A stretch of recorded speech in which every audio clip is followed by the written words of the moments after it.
नमस्कार स्टूडेंट्स, कैसे हैं आप सभी। उम्मीद करती हूँ आप सभी बहुत बढ़िया होंगे, बहुत बेहतर होंगे। सो स्टूडेंट्स, मैं आपकी प्रियंका मैम आप सभी का सवाल क्लासेस में बहुत बहुत स्वागत करती हूँ। जैसे कि आपको पता ही है कि सवाल क्लासेस की ओर से ईटीटी 2364 जॉब्स के लिए एक फर्स्ट मॉक टेस्ट जो है वो आपका हो चुका है, जिसका सोल्यूशन अगर आप देखना चाहते हो स्टूडेंट्स, आप पीडीएफ अगर डाउनलोड करना चाहते हो तो उसके लिए आपको डिस्क्रिप्शन बॉक्स में मिल जाएगा। तो आप जाकर के सवाल क्लासेस ऐप पर जाकर के आप उसको देख सकते हैं। स्टूडेंट्स, बात करें ईटीटी के 2364 जॉब्स के लिए सब्जेक्ट वाइज जो है वो कोचिंग आपको उपलब्ध है, हमारे पास आपको मिल सकती है। और इसके लिए आपको जितनी भी जो भी इंफॉर्मेशन है स्टूडेंट्स, वो मैं आपको लास्ट में आपको उपलब्ध करवाऊंगी। सो चलिए हम सबसे पहले देख लेते हैं कि हमारा जो फर्स्ट मॉक टेस्ट हुआ उसमें हिंदी जो आपको 15 नंबर के यानी तो उसमें कौन कौन से प्रश्न आए हुए हैं। तो हिंदी सब पहला प्रश्न आया हुआ है, हिंदी किस भाषा का शब्द है। तो आप सबको पता है अवधी संस्कृत या फारसी भाषा का शब्द है। तो यहाँ पर हमारा ऑप्शन नंबर क्या हो जाता है, डी जो है वो करेक्ट हो जाता है। क्लियर। नेक्स्ट है हाँ जी 16 के बाद 17 दीर्घ स्वर का चयन करें। तो आप सबको पता है हमारे मूल स्वर कितने हैं, तो मूल स्वरों की संख्या 4 होती है, जिसमें से ये क्या है, दीर्घ स्वर है। आप सबको पता है, तो हमारा ऑप्शन नंबर सी क्या हो जाएगा, करेक्ट हो जाएगा। और बाकी जो है ये हमारा मूल स्वर रहते हैं। ठीक, मूल स्वर इनकी संख्या 4 है। स्वर तंत्रीय ध्वनि कौन सी है। स्वर तंत्रीय बोल दिया जाता है, काकल्य बोल दिया जाता है, स्वरयंत्री बोल दिया जाता है। तो याद रखें हमारी स्वर तंत्रीय ध्वनि जो है वो ह को बोला जाता है, जहां से सारी ध्वनियों का उत्पन्न होती है। उत्पत्ति के आधार पर, इतिहास के आधार पर, स्रोत के आधार पर अगर आपसे पूछ लिया जाए कि शब्द के कितने भेद होते हैं, हम सबको पता है 4 भेद होते हैं। 4 भेद कौन कौन से होते हैं वो भी आप सभी याद रखें। तत्सम, ठीक है जी, कौन कौन से होते हैं, तो ये भी आप सबको अगर नहीं है तो याद रखें। तत्सम, तद्भव, देशज, इनको याद रखना बहुत जरूरी है। और विदेशी शब्द जिसे अगम शब्द भी कहा जाता है, इन चीजों को आप सभी ध्यान रख सकते हैं। चलिए, पंकज शब्द है, हमसे पूछा गया है कि व्युत्पत्ति के आधार पर पंकज शब्द क्या है, यानी कि पंकज शब्द है, योग रूढ़ है, यौगिक है या रूढ़ शब्द। रूढ़ शब्द किसे कहा जाता है, हम सब ने ये सारी चीजें की हैं। जो सार्थक शब्द होते हैं जैसे सेना, पुस्तक आदि, जिनके टुकड़े नहीं किए जा सकते हैं। यौगिक शब्द जो 2 रूढ़ शब्दों को मिलकर के बनते हैं। योग रूढ़ शब्द वो होते हैं जिनका एक अलग अर्थ होता है। ये देखिएगा, पंख प्लस जो, यानी कि जो पंख का अर्थ होता है कीचड़, है ना, और जो का अर्थ क्या होता है, जन्म लेने वाला, जन्म लेने वाला, यानी कि कीचड़ में जन्म लेने वाला। कीचड़ में जन्म लेने वाले बहुत सारे कीड़े मकोड़े जलीय जीव पौधे होते हैं, लेकिन पंकज जो है ये किसका द्योतक है, ये सिर्फ और सिर्फ कमल का द्योतक होता है, इसीलिए इसे क्या बोला जाता है, योग रूढ़ शब्द कहा जाता है। हाँ जी, आगे देखिएगा, सांकेतिक अर्थ को प्रकट करने वाली शब्द शक्ति होती है। तो कौन सी शब्द शक्ति होती है, सारी चीजें हमने क्लास में बहुत बेहतर तरीके से की थी।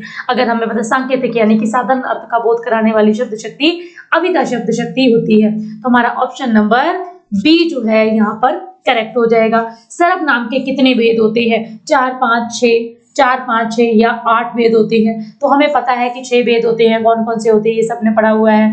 पुरुषवाचक हो गया, निश्चयवाचक, अनिश्चयवाचक, निजवाचक, है ना, संबंधवाचक। तो ये सारे जो कुल मिलाकर के जो है वो 6 भेद होते हैं। प्रश्नवाचक, तो ये 6 भेद होते हैं, याद रखें। उन्होंने समाज को जागृत किया। अगर हमें नहीं पता चल रहा है कि उन्होंने किसे, तो आप प्रश्न बनाइए, है ना, क्या किसे और किसको लगा करके, तो हमें पता चल गया उन्होंने किसको जागृत किया, कहते समाज को जागृत किया, यानी कि हमारी सकर्मक क्रिया हो जाएगी। क्लियर।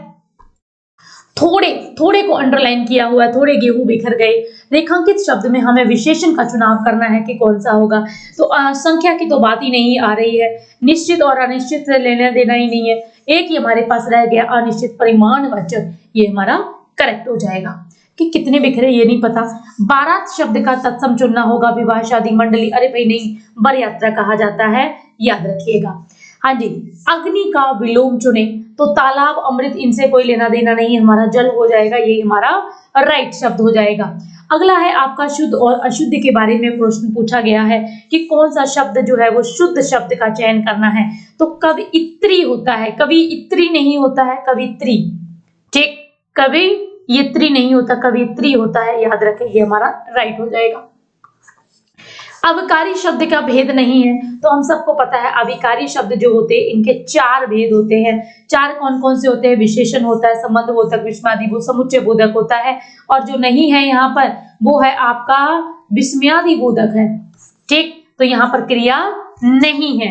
तो नहीं में हमारा आंसर क्या चला जाएगा, क्रिया विशेषण के लिए चला जाएगा। याद रखिएगा यहाँ पर हमारा राइट ऑप्शन जो हो जाएगा वो ए हो जाएगा कि ये नहीं है। हाँ जी स्टूडेंट्स, साहित्यिक शब्द में कौन सा प्रत्यय है? हाँ जी बताइएगा, साहित्यिक जो शब्द है इसमें कौन सा प्रत्यय लगा हुआ है? अरे भाई इसमें इक प्रत्यय लगा हुआ है, उससे बना हुआ है साहित्यिक। इक प्रत्यय लग करके, प्रत्यय जो पीछे लगते हैं, उपसर्ग जो आगे लगता है। हाँ जी लास्ट प्रश्न देखिएगा, घास खोदना। घास खोदना व्यर्थ में समय गंवाना, भूला हुआ दुख याद आना, क्रोध को रोकना, अस्तित्व न होना। तो हम सबको पता है स्टूडेंट्स, ये इसका आंसर क्या रह जाएगा कि व्यर्थ में अपना समय गंवाना। तो अभी आप सभी के पेपर का समय है, तो हम घास नहीं खोद सकते, यानी कि अपने समय को व्यर्थ में नहीं गंवा सकते हैं। तो ये थे स्टूडेंट बहुत ही इंपॉर्टेंट 15 प्रश्न क्वेश्चन।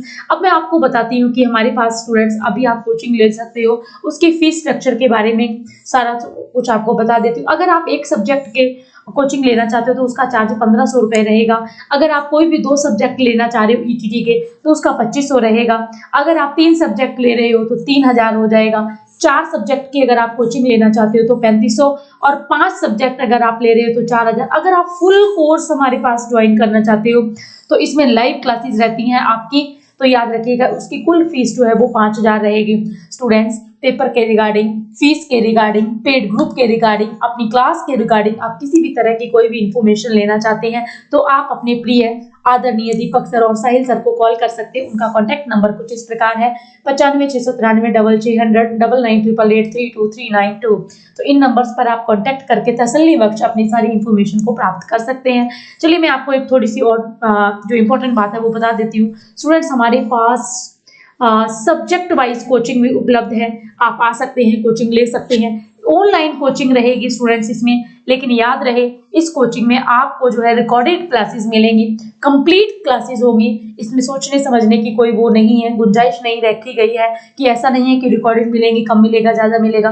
पूरी प्रॉपर बढ़िया रिकॉर्डेड क्लासेस होंगी, कंप्लीट आपका सिलेबस करवाया जाएगा। और जितने भी ऑल क्लासेस और एंड्रॉइड जो एप्स हैं उसमें आपको ये उपलब्ध हो जाएगा। 10,000 लगभग आपके एमसीक्यूज हैं जो आपको फ्री आप ऑलरेडी कर रहे हैं, कर चुके हैं और कर रहे भी हैं। तो याद रखें ये सारी आपको पीडीएफ जो है वो इसकी प्रोवाइड करवा दी जाएगी। और लेक्चर जो है स्टूडेंट्स आपके पास तब तक रहेंगे जब तक आपका पेपर नहीं हो जाता है। तो इस चीज को ध्यान रखें, इन सारी चीजों को मद्दे रखते हुए more information regarding coaching other subject आप हमसे कॉन्टेक्ट करना चाहते हैं तो आप अपने प्रिय दीपक सर 95 693 600 और आपके आदरणीय प्रिय साहिल सर 9988832392 इन नंबर्स पर कांटेक्ट करके अपनी सारी इंफॉर्मेशन प्राप्त कर सकते हैं। सो ओके स्टूडेंट्स, और अंत में बस मैं इतना ही कहना चाहूंगी कि आप अपना बढ़िया पूरी अच्छी तरीके से तैयारी करें और सावल क्लासेस के साथ जुड़े पूरी प्रॉपर बढ़िया। ओके जी, धन्यवाद तैयारी के लिए।